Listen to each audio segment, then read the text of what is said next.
Hey everybody, Superawesome here. I'd like to welcome you all to episode number 5 of my Slasher Movie Archives.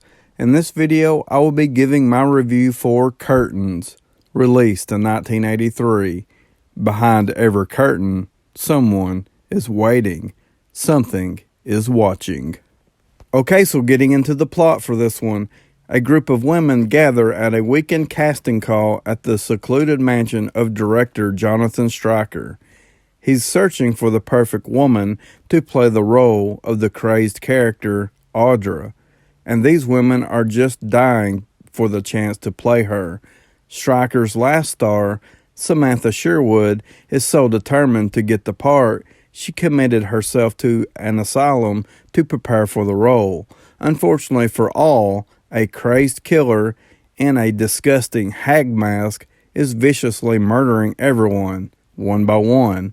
Who will survive the final curtain call? Okay, so getting into my thoughts for this one. Curtains is a 80s slasher movie that I have always enjoyed, even though I do feel like it has some minor pacing issues. With that being said, I'm going to go ahead and talk about the characters we have in Curtains, just because I feel like that's the best way for me to describe how this movie is set up. I feel like this movie has some minor pacing issues because we're not following any one specific character.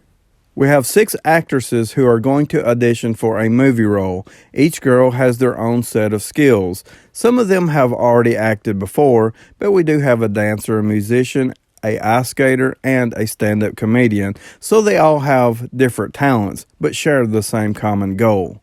I also will say the older actresses seem to be intimidated by the younger talent, but overall the entire group is under a lot of pressure to stand out, and it's a really good setup for a murder mystery. They also share a lot of the same physical features, so a few of them look very similar, and when they are all grouped together, it can be a little difficult to know who is who. But ultimately what fixes this problem are the individual death scenes. These characters are usually engaged in whatever activity their personal talent or trait is when they are stalked and killed. So that's really interesting. We also have the director Jonathan Stryker, who is very determined to find the perfect actress to play Audra in his movie. Unfortunately for the actresses trying to get this part, Stryker is very vague with the details of what he's actually looking for. Basically, all we know of the character of Audra is that she is a very unstable individual. We also have veteran actress Samantha Sherwood, who has worked with Stryker before.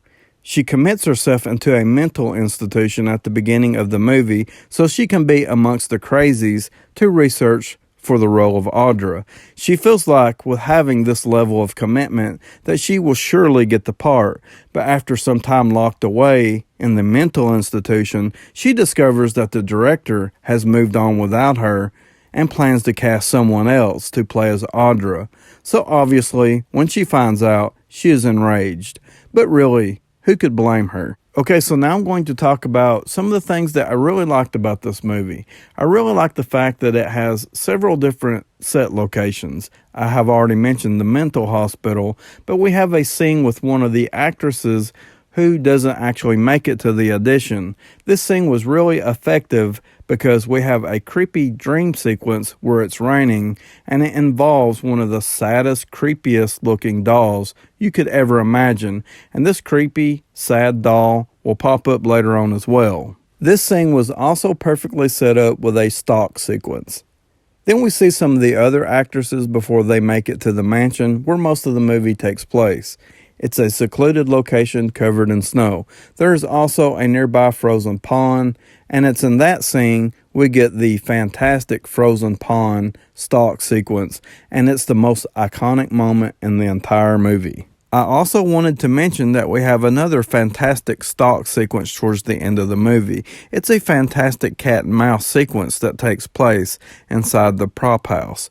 There's, of course, props setting around, clothes and mannequins are hanging around, and of course, there's also curtains.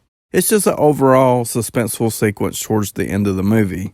In my opinion, this movie was shot and filmed brilliantly. There are some amazing camera angles throughout the entire film, especially with some of the scenes that I have described.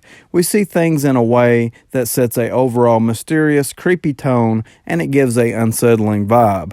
I also wanted to mention that the musical score was top-notch and played a big part in creating these unsettling vibes. But I did notice a few times when the movie would have a curtain that would transition us from one scene to another. I wasn't really a big fan of that, but considering this movie is called Curtains and it only happens a few times, it doesn't really happen all that much, I'm going to give it a pass. Okay, so now I'm going to talk about the most important part of a slasher movie, that is the killer and the kills. I absolutely love the look of the Hag Mask Killer in this movie, and that's an understatement. The Hag Mask Killer in this movie is one of my all-time favorite slasher villains.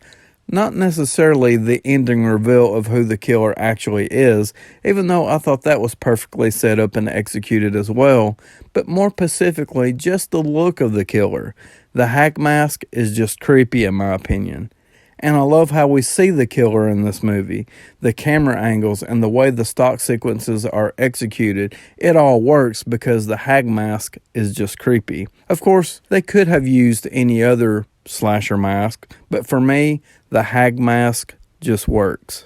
And as far as the kills go in this movie, it has a pretty decent body count. I want to say we have somewhere around 7 kills overall. Unfortunately, there's not a lot of variety when it comes to the kills because they are mostly vicious stabbings with either a knife or a sickle. We actually do get to see the killer sharpening the sickle at one point in the movie. But what really stands out is how the kills are set up. We have some amazing stock sequences filled with suspense, and for that reason, I'm going to recommend Curtains to slasher movie fans. I also recommend it because it has one of the creepiest slasher movie villains of all time, in my opinion. It also has some pretty interesting set locations. We have the mental institution, we have the creepy rainy dream sequence, and we also have the isolated mansion that's set in the snowy location. Overall, I have always really enjoyed Curtains. IMDb gave it a 5.7. I'm going to give it a 7.5 out of 10. So please like, subscribe, comment below. Let me know if you have seen Curtains, or just let me know what you think about my review. And as always, I would like to thank you all for watching.